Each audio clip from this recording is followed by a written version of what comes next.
లక్ష్మణరావు గారు, నిన్న ఆంధ్రప్రదేశ్లో జరిగిన ఓటింగ్ చూసుంటారు మీరు కూడా. దాదాపు అర్ధరాత్రి తర్వాత కూడా క్యూ లైన్లలో నుంచున్న వాళ్ళు ఎట్టి పరిస్థితుల్లో తమ ఓటు హక్కును వినియోగించుకోవాలనే పట్టుదలతో ఓటు కూడా వినియోగించుకున్నారు.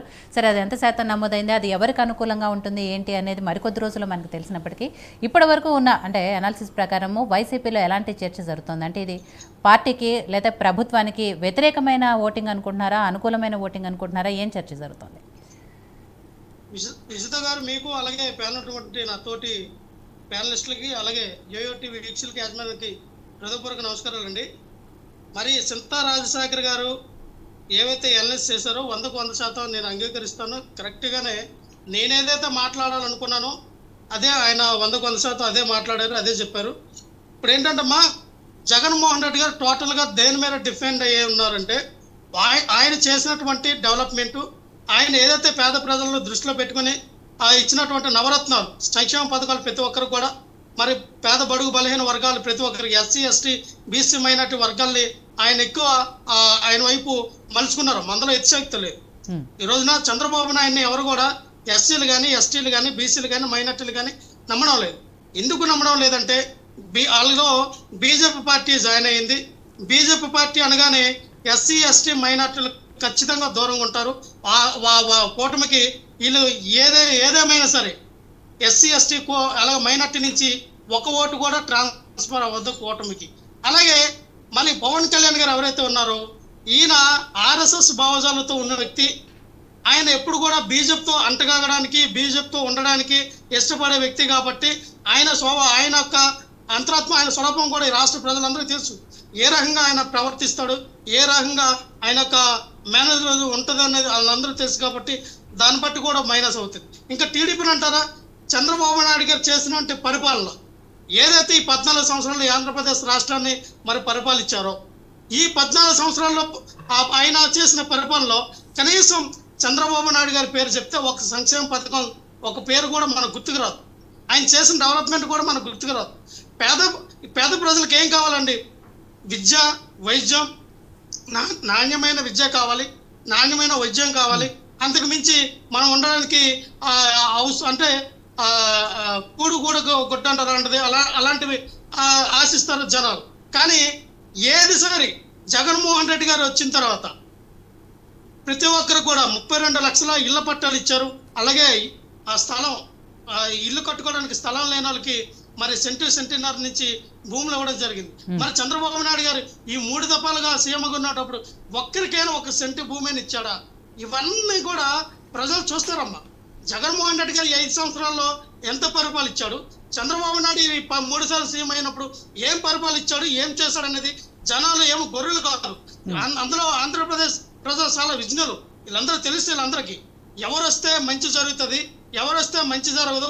చంద్రబాబు నాయుడు గారు చెప్పినటువంటి ఈ ఆచరణ సాధించినటువంటి మేనిఫెస్టోని ఏమంటారు చెత్త కుప్పలో వేస్తారు. జనాలు ఎవరు దాన్ని యాక్సెప్ట్ చేయాల. ఎందుకంటే ఆయన వచ్చింది లేదు, అమలు చేసింది లేదు, జనాలు ఓట్లు వేసింది లేదు. ఎందుకంటే అది ఎక్కడండి? జగన్మోహన్ రెడ్డి గారు ఒకరికి అమ్మఒడి ఇస్తేనే వీళ్ళేమో శ్రీలంక అని లేదా వెనిజులా అని ప్రచారం చేసిన వ్యక్తులు, ఇంట్లో ఎంతమంది పిల్లలు ఉంటే అంతమంది పిల్లలు స్కూల్కి వెళ్తే అమ్మఒడి ఇచ్చేస్తానంటే, ఇందుగల సోదరులు సింతా రాజశేఖర్ చెప్పినట్టుగా ఒక జగన్మోహన్ రెడ్డి గారు ఇచ్చిన బడ్జెట్లోనే 75,000 కోట్ల రూపాయల బడ్జెట్ అయితే సంక్షేమ పథకాలకి, మరి వీళ్ళు ఇచ్చిన బడ్జెట్ ఎంతండి? మరి 1,50,000 కోట్ల రూపాయల బడ్జెట్ అవుతుంది కదా. మన బడ్జెట్ అంతా 2 లక్షల కోట్ల బడ్జెటే కదా. అంటే ఆ బడ్జెట్లో మిగతా పనులు ఏం చేస్తారు వీళ్ళు? జనాలేమో విజ్ఞులు కాదా, ఆలోచించరా? ఇదంతా తప్పుడు తడక. అందుకే కూటమి టోటల్గా ఫెయిల్యూర్ అయిందండి. తెలుసు, పవన్ కళ్యాణ్ గారికి కూడా తెలుసు. అందుకనే ఆయన ఫస్ట్ 30-40 సీట్లు తీసుకోవాలనుకున్నారు పవన్ కళ్యాణ్. ఆయనకి తెలిసే కూటమి కూడా ఓడిపోతుందని తెలిసే 10 సీట్లుగా పరిమితం అయిపోయారు. మళ్ళీ మీరు 10 సీట్లేమో అని అనొచ్చు. అందరూ 11 టీడీపీకి ఇస్తారు. తెలుగుగా పవన్ కళ్యాణ్ ఏం చేశారంటే 11 సీట్లు టీడీపీకి అంటగాయిస్తారు, 10 సీట్ల వరకే వీళ్ళు మరి జనసేన పార్టీ అభ్యర్థులు నిలబడ్డం జరిగింది. సో ఈ టోటల్ అందరికీ కూడా తెలుసు, చంద్రబాబు నాయుడు కూడా అర్థమైపోయింది కూటమి ఇప్పుడు ఎందుకంటే మాకు 110 సీట్లు వస్తాయి, 100 సీట్లు వస్తాయి, 120 సీట్లు వస్తాయని చెప్పుకున్నారు. కానీ గ్యాస్ గ్రాంచువల్గా మేము 150, 160 ఖచ్చితంగా మేము కొడతాం అని ఎక్కడ కాన్ఫిడెంట్గా మాట్లాడట్లా. ఎందుకంటే జనాలు వాళ్ళకు ఓట్లు వేయలేదు. మీరు ఎక్కడికి వెళ్ళండి గ్రౌండ్ లెవెల్లో ఇందులో రాజశేఖర్ గారు చెప్పినట్టుగా రూరల్ ఏరియాలో ప్రతి గ్రామంలో, విలేజ్లో, మండలంలో ఎస్సీ ఎస్టీ బీసమైనట్టు ఓట్లు ఉన్నాయండి. మహిళలు అత్యధికంగా ఓట్లు ఉన్నాయండి. జగన్మోహన్ రెడ్డి గారి వైపు ఉన్నారు. ఆయన చేసినటువంటి సంక్షేమ పథకాలు వాళ్ళు లబ్ధి చేకూరినాయి. ఇదివరకు ఒక డెత్ సర్టిఫికేట్ కావాలన్నా, ఒక మనకి క్యాస్ట్ సర్టిఫికేట్ కావాలన్నా వారం 10 రోజులు పట్టేదండి. ఈ జన్మభూమి కమిటీలో తిరిగితే వాళ్ళకి 5,000 10,000 ఇస్తే కానీ అవతలకి పెన్షన్ వచ్చేది కాదు. ఒక ఎస్సీ ఎస్టీ బీసమైనట్టు కార్పొరేషన్ నిధులు కూడా ఈ జన్మభూమి కమిటీలో ఉన్నటువంటి వ్యక్తులు 3 లక్షలు లోన్ చేస్తే 1,50,000 రూపాయలు ఈ జన్మభూమి కమిటీ వాళ్ళు తీసుకునేవారు. ఆ 1,50,000లో ₹1,00,000 50,000 ఆ లబ్ధిదారుడికి ఇచ్చేవారు. ఇలా చేశారండి. ప్రజలకు తెలుసు టీడీపీ వస్తే ఏం జరుగుతుందని. అందుకనే దూరం పెట్టారు. వీళ్ళు చెప్పిన మాటలు ఎక్కడ కూడా ప్రజలు వినలేదు. ఇంతకు జెండా కూలీలు మాట్లాడటం నేను విన్నాను. జెండా కూలీలు అంటే ఎవరో కాదు, జనసేన పార్టీ వాళ్ళు. వాళ్ళేమో ఆ పెద్దపాలేరు పవన్ కళ్యాణ్ అయితే, చిన్నపాలేరేమో ఉన్నాడు తెనాల నుంచి నాదన్ల మనవారు. వీళ్ళిద్దరూ చంద్రబాబు నాయుడు గారు కూలి పని చేయడానికి చంద్రబాబు నాయుడు వాళ్ళిద్దరిని పెట్టుకున్నాడు.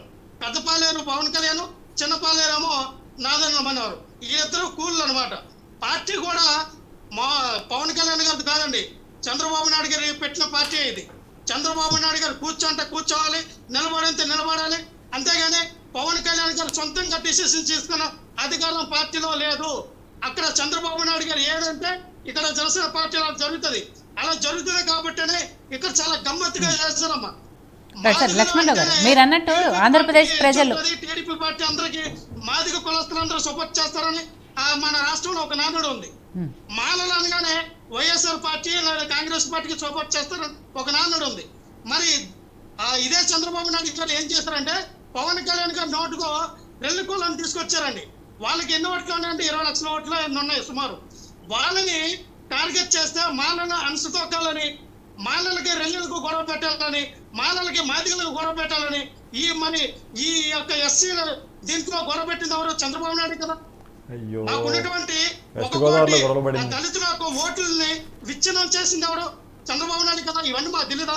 ఈ రోజున కూడా ఇదే చంద్రబాబు నాయుడు ఎస్సీ రిజర్వేషన్కి మేము ఒప్పుకుంటున్నాం, వర్గీకరణ మీకు చేస్తామంటే మాలలేమో గాజులతో తడుక్కొని ఉన్నారా? మాలలేమో ఈ రాష్ట్రంలో 50 లక్షల ఓట్లు ఉన్నాయండి. 1 కాదు 2 కాదు. ఈ రాష్ట్రంలో ఎవరు కింగ్ అవ్వాలన్నా ఆ కింగ్ మేకని తయారు చేయాలన్నా మాలల చేతిలో ఉంది. ఏదో మాట్లాడతారు కాపులని. కాపులు